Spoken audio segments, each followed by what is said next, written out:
ನಮಸ್ಕಾರ, welcome to Sonu special. ಇವತ್ತು ನಾನು ಒಂದು ಸ್ಪೆಷಲ್ ರೆಸಿಪಿಯೊಂದಿಗೆ ಬಂದಿದ್ದೀನಿ. ಅದು ಅವಲಕ್ಕಿಯಿಂದ ಬ್ರೇಕ್ಫಾಸ್ಟ್ನ ಯಾವ ರೀತಿ ಮಾಡೋದು ಅಂತೇಳಿ ತೋರಿಸ್ಕೊಡ್ತಾ ಇದ್ದೀನಿ. ತುಂಬಾ ಸಿಂಪಲ್ಲು ಈ ರೆಸಿಪಿ ಮಾಡೋಕ್ಕೆ, ಹಾಗೆ ಮಕ್ಕಳು ಕೂಡ ತುಂಬಾ ಇಷ್ಟಪಟ್ಟು ತಿಂತಾರೆ. ಬನ್ನಿ ಹಾಗಾದರೆ ಇದನ್ನು ಯಾವ ರೀತಿ ಮಾಡೋದು ಅಂತೇಳಿ ನೋಡ್ಕೊಳ್ಳೋಣ.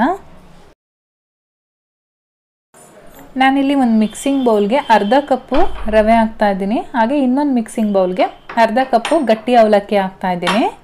ಇವಾಗ ಇದೆರಡಕ್ಕೂ ನೀರು ಹಾಕ್ಕೊಂಡು ಚೆನ್ನಾಗಿ ವಾಶ್ ಮಾಡ್ಕೊಳ್ಳೋಣ. ನೋಡಿ, ಇವಾಗ ನಾನು ವಾಶ್ ಮಾಡಿದ್ದೀನಿ. ಇದು ಅವಲಕ್ಕಿ ನೆನೆಯೋವರೆಗೂ ಸ್ವಲ್ಪ ನೀರು ಹಾಕ್ಬಿಟ್ಟು ಒಂದು 10 ನಿಮಿಷಗಳ ಕಾಲ ನೆನೆಸ್ಕೊಳ್ಳೋಣ. ಅದೇ ರೀತಿ ರವೆಗೆ ಕೂಡ ನೀರು ಹಾಕ್ಕೋಬೋದು ಅಥವಾ ಮೊಸರು ಕೂಡ ಆ್ಯಡ್ ಮಾಡ್ಬೋದು. ನಾನಿಲ್ಲಿ ಮೊಸರು ಹಾಕ್ತಾ ಇದ್ದೀನಿ. ನಾನಿಲ್ಲಿ ಅರ್ಧ ಕಪ್ ರವೆಗೆ 1/4 ಕಪ್ಪಷ್ಟು ಮೊಸರು ಆ್ಯಡ್ ಮಾಡ್ತಾ ಇದ್ದೀನಿ. ಇವಾಗ ಇದನ್ನು ಚೆನ್ನಾಗಿ ಒಂದ್ಸರಿ ಮಿಕ್ಸ್ ಮಾಡಿಬಿಟ್ಟು ಇದನ್ನು ಕೂಡ ಒಂದು 10 ನಿಮಿಷಗಳ ಕಾಲ ನೆನೆಯಲಿಕ್ಕೆ ಇಡೋಣ. ಇದು ನೀಟಾಗಿ ನೆನೆಯೋಷ್ಟರಲ್ಲಿ ನಾವು ತರಕಾರಿಗಳನ್ನ ಇದಕ್ಕೆ ಏನೇನು ಬೇಕು ಅದನ್ನು ಕಟ್ ಮಾಡ್ಕೊಬಿಡೋಣ. ಇವಾಗ ನೋಡಿ, ಒಂದು 10 ನಿಮಿಷ ಆಗಿದೆ. ನಾನಿಲ್ಲಿ ಅವಲಕ್ಕಿನ ಈ ರೀತಿ ನಾದ್ಕೊಂಡು ಇದನ್ನು ಒಂದು ಮುದ್ದೆ ಕನ್ಸಿಸ್ಟೆನ್ಸಿಗೆ ಮಾಡ್ಕೊಂಡಿದ್ದೀನಿ. ನಿಮಗೆ ಕೈಯಲ್ಲಿ ನಾದಕ್ಕಾಗಲಿಲ್ಲ ಅಂತ ಅಂದರೆ ಒಂದು ಮಿಕ್ಸಿ ಜಾರ್ಗೆ ಹಾಕ್ಕೊಂಡು 1-2 ರೌಂಡ್ ಆಡಿಸ್ಕೊಳ್ಳಿ, ನುಣ್ಣಗಾಗೋ ರೀತಿ. ಅವಲಕ್ಕಿನ ರವೆ ಒಳಗಡೆ ಹಾಕ್ಕೊಂಡು ಇದನ್ನು ಕೂಡ ಚೆನ್ನಾಗಿ ಒಂದ್ಸರಿ ಮಿಕ್ಸ್ ಮಾಡ್ಕೊಳ್ಳೋಣ. ಈ ರೀತಿ ನೀವು ಮಕ್ಕಳಿಗೆ ಮಾಡಿಕೊಟ್ರೆ ತುಂಬಾ ಇಷ್ಟಪಟ್ಟು ತಿಂತಾರೆ. ಒಂದ್ಸರಿ ಮಾಡಿ ನೋಡಿ, ನೀವೇ ಇಷ್ಟಪಡ್ತೀರಾ. ಇವಾಗ ನಾನಿಲ್ಲಿ 1 ಕ್ಯಾರೆಟ್ನ ಈ ರೀತಿ ತುರಿದಿಟ್ಕೊಂಡಿದ್ದೀನಿ. ಹಾಗೆ ಅರ್ಧದಲ್ಲಿ 1/4 ಭಾಗದಷ್ಟು ಕ್ಯಾಪ್ಸಿಕಮ್ನ ಚಿಕ್ಕದಾಗಿ ಕಟ್ ಮಾಡ್ಕೊಂಡಿದ್ದೀನಿ. ಹಾಗೆ 1 ಈರುಳ್ಳಿನ ಈ ರೀತಿ ಚಿಕ್ಕದಾಗಿ ಹೆಚ್ಕೊಂಡಿದ್ದೀನಿ. ಜೊತೆಗೆ ಸ್ವಲ್ಪ ಕೊತ್ತಂಬರಿ ಸೊಪ್ಪು ಕೂಡ ಕಟ್ ಮಾಡ್ಕೊಂಡಿದ್ದೀನಿ. ಇವಾಗ ಇದನ್ನೆಲ್ಲನೂ ಇದ್ರೊಳಗಡೆ ಹಾಕ್ಕೊಳ್ಳೋಣ. ನಿಮಗೆ ಸ್ವಲ್ಪ ಸ್ಪೈಸಿ ಆಗಿರಬೇಕು ಅಂತ ಅನಿಸಿದ್ರೆ ಸ್ವಲ್ಪ ಹಸಿಮೆಣಸಿನ್ಕಾಯಿನ ಕೂಡ ಹಾಕೋಬೋದು. ಇವಾಗ ಇದಕ್ಕೆ ರುಚಿಗೆ ತಕ್ಕಷ್ಟು ಉಪ್ಪನ್ನು ಹಾಕೋಣ. ಜೊತೆಗೆ ನಾನೊಂದು ಅರ್ಧ ಟೀ ಸ್ಪೂನ್ ಅಷ್ಟಿಲ್ಲಿ ಜೀರಿಗೆ ಹಾಕ್ತಾ ಇದ್ದೀನಿ. ಇವಾಗ ಇದನ್ನೆಲ್ಲ ಒಂದ್ಸರಿ ನೀಟಾಗಿ ಮಿಕ್ಸ್ ಮಾಡ್ಕೋಬೇಕು. ಮತ್ತೆ ನೀರೇನು ಆ್ಯಡ್ ಮಾಡೋಕ್ಕೆ ಹೋಗಬೇಡಿ. ಇಷ್ಟು ಕನ್ಸಿಸ್ಟೆನ್ಸಿ ಇದ್ದರೆ ಸಾಕು. ನೋಡಿ, ನಾನು ತೋರಿಸ್ತಾ ಇದ್ದೀನಲ್ಲ, ಈ ರೀತಿ ತಟ್ಟಕ್ಕೆ ಬಂದರೆ ಸಾಕಾಗುತ್ತೆ.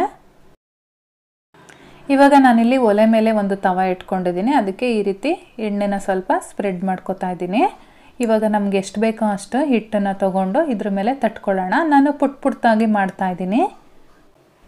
ನೀವು ಈ ರೀತಿ ಪುಟ್ಟಾಗಿ ಮಾಡಿದ್ರೆ ನಿಮಗೆ ಮಕ್ಕಳಿಗೆ ಲಂಚ್ ಬಾಕ್ಸಿಗೆ ಹಾಕ್ಕೊಡೋಕ್ಕೂ ಕೂಡ ತುಂಬಾ ಚೆನ್ನಾಗಿರುತ್ತೆ. ನಾನು ಒಂದೇ ತವದಲ್ಲಿ 2 ರೊಟ್ಟಿನ ತಟ್ತಾ ಇದ್ದೀನಿ.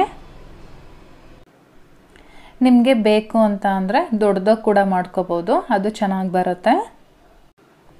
ಇವಾಗ ಅದ್ರ ಮೇಲೆ ಸ್ವಲ್ಪ ಒಂದು 2-3 ಡ್ರಾಪಷ್ಟು ಎಣ್ಣೆನ ಸ್ಪ್ರೆಡ್ ಮಾಡಿಕೊಂಡು ಅದ್ರ ಮೇಲೆ ಒಂದು ಲಿಡ್ ಕ್ಲೋಸ್ ಮಾಡಿ ಸುಮಾರು ಒಂದು 5 ನಿಮಿಷಗಳ ಕಾಲ ಬೇಯಿಸ್ಕೊಳ್ಳಿ. ಇವಾಗ ನೀವು ಮೀಡಿಯಮ್ ಫ್ಲೇಮಲ್ಲಿ ಇಟ್ಕೊಂಡು ಬೇಯಿಸ್ಕೋಬೇಕಾಗತ್ತೆ.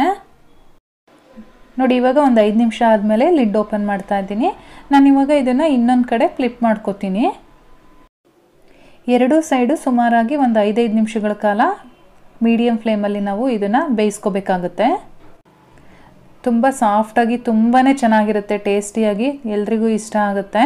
ನೋಡಿ, ನಾನು ಅದೇ ರೀತಿ ನಿಮಗೆ ಇನ್ನೊಂದು ದೊಡ್ಡದಾಗಿ ಕೂಡ ತಟ್ಬಿಟ್ಟು ತೋರಿಸ್ತಾ ಇದ್ದೀನಿ.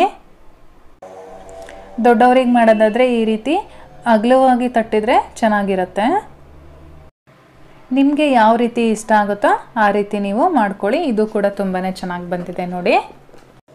ಇದನ್ನು ಕೂಡ ನಾವು ಅದನ್ನು ಹೇಗೆ ಬೇಯಿಸ್ಕೊಂಡು ಅದೇ ರೀತಿ ಒಂದು ಲಿಡ್ ಕ್ಲೋಸ್ ಮಾಡಿ ಇದನ್ನು ಕೂಡ ಅದೇ ಥರ ಬೇಯಿಸ್ಕೋಬೇಕಾಗತ್ತೆ.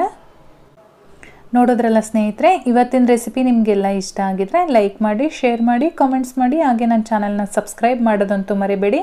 ನಾನು ಮತ್ತೆ ನಿಮಗೆ ಇನ್ನೊಂದು ಈಸಿ ರೆಸಿಪಿಯೊಂದಿಗೆ ಸಿಗ್ತೀನಿ. ಅಲ್ಲಿವರೆಗೂ bye bye, take care, thank you for watching.